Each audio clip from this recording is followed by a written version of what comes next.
Zidane viendra même pas en Ligue 1, c'est même pas la peine d'y penser. On va revenir sur des entraîneurs disponibles actuellement.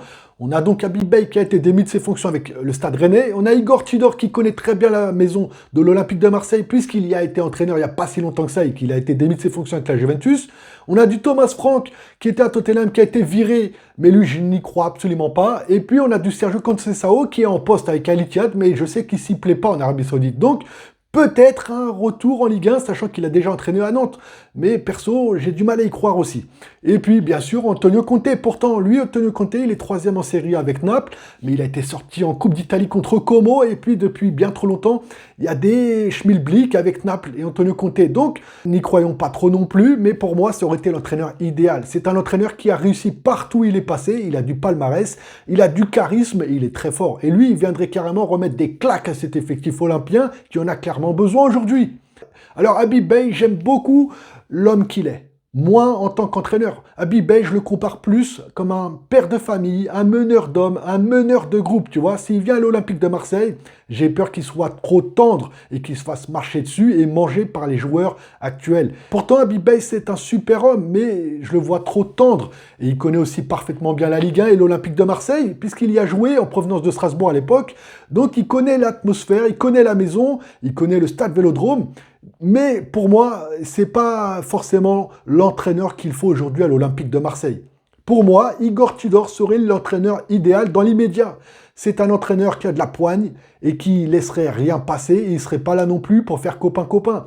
Et en plus de ça, il a quand même un parcours avec l'Olympique de Marseille puisqu'il y était entraîneur il n'y a pas si longtemps que ça. Pour remplacer De Zerbi qui a préféré prendre la porte que d'assumer et de rester pour aider l'Olympique de Marseille. Alors, il y en a beaucoup qui sont là à dire pourquoi il est parti, c'est pas de sa faute, il aurait dû rester. Et il y en a d'autres qui disent qu'il aurait dû partir depuis bien longtemps. Moi, je suis partisan de ceux qui pensent qu'il aurait dû quitter le navire depuis bien longtemps, il aurait dû partir. Alors oui, tout n'est pas de sa faute parce que c'est les joueurs qui sont présents qui jouent.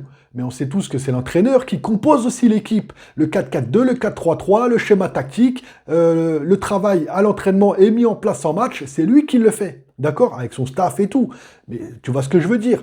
L'Olympique de Marseille, ils font des non-matchs. Avec les joueurs qui sont présents aujourd'hui dans cet effectif-là, tu as en droit de t'attendre quand même à beaucoup mieux. Je tiens à rappeler aussi que l'Olympique de Marseille, en début de saison, on les plaçait dans le top 3, avec Paris, Monaco, Marseille, ou Paris, Marseille, Monaco. Hein, tu le mets dans l'ordre que tu veux, mais l'Olympique de Marseille était annoncé dans le top 3 dans tous les cas. Avec les joueurs qui ont rejoint cette équipe-là aussi, il ne faut pas oublier qu'il y en a beaucoup qui sont venus parce que c'était De Zerbi l'entraîneur, avec Benassia.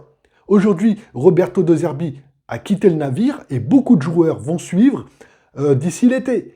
Greenwood, on lui offre un pont d'or en Arabie Saoudite. Je pense à même Emerson qui devrait repartir. Pavard, gros salaire et pourtant pas si talentueux que ça dans une défense clairement en perdition. Ça risque d'être très compliqué pour l'Olympique de Marseille aujourd'hui. Roberto De Zerbi, il a aussi sa part parce que ce qu'il applique en match, c'est ce qu'il travaille la veille aux entraînements de tous les jours. Et quand tu vois ce que les joueurs marseillais proposent, que ce soit en Ligue des Champions ou en championnat, c'est triste pour le rayonnement de la Ligue 1 et pour l'Olympique de Marseille. Il ne faut plus parler de classique. Il n'y a plus de classique entre Paris et Marseille, c'est terminé.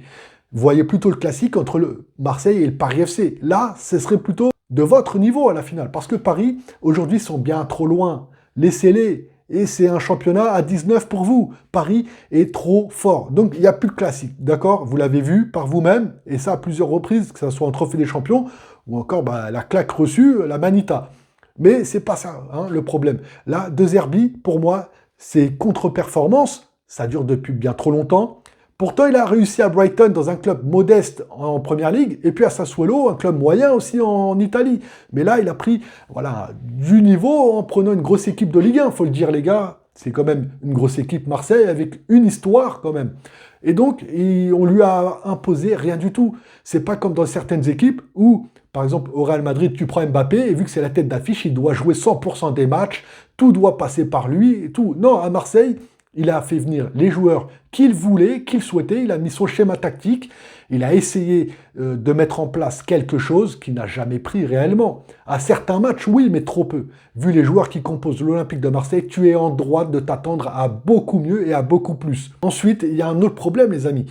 Pavard. J'en suis sûr que s'il venait à signer dans une équipe différente, plus forte, il retrouverait un niveau correct. Parce que c'est vrai que là, l'Olympique de Marseille, c'est pas terrible. Il y en a beaucoup qui sont là à lui tomber dessus, mais c'est pas le pire des défenseurs. Aujourd'hui, c'est Balerdi, pourtant capitaine. Et ça, depuis trop longtemps, l'Olympique de Marseille.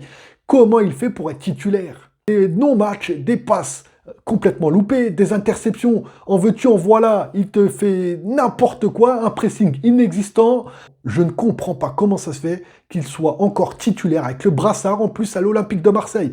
Je suis pourtant parisien, mais j'aime avant tout le beau football, j'aime ma Ligue 1 et je suis triste de ce qui se passe actuellement parce que l'Olympique de Marseille qu'on a annoncé venir embêter cette saison le Paris Saint-Germain, il n'y en a plus et vous êtes même largué à la 4e place, ne regardez plus là-haut parce que Lyon, eux, vont possiblement continuer à prendre des points, mais en dessous, vous avez 6 points d'avance sur Lille, mais eux vont vous rattraper, je pense, ou si c'est pas eux, il va y avoir du Strasbourg. D'ailleurs, Strasbourg, vous allez rencontrer prochainement au championnat. Attention, parce que psychologiquement et mentalement, ça va être très très dur pour l'Olympique de Marseille de se relever de tout ce qui se passe là actuellement en interne. C'est un bordel complet. Donc pour moi les amis, dites-moi d'ailleurs en commentaire quel entraîneur vous verriez venir reprendre l'équipe actuellement et lequel serait le mieux aujourd'hui pour essayer de remotiver ce groupe olympien qui est clairement dans le mal. Je vous dis à bientôt pour une prochaine vidéo. Bouf.